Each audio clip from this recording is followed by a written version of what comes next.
मोटे देखी मुल मुल हंसुचे मोर प्रियार नजर मोठाने पड़ुचे मोर प्रिया आज बेसी खुशी होचे मोर सुनार नजर मोठाने पड़ुचे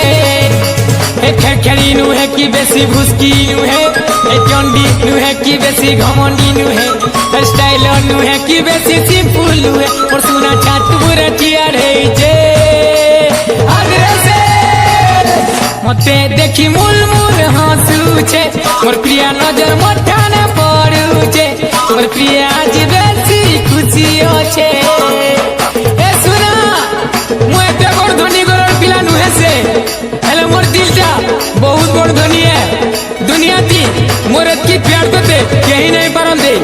मोर ये स्टोरी जानबू बोले मोर घर आने करे आबू बुली मोर गुलगुला हालत देखू बेले मोर घर आने आबू बुली मोर गरीबी जानबू बेले के बेले मोर पुराने आबू बुली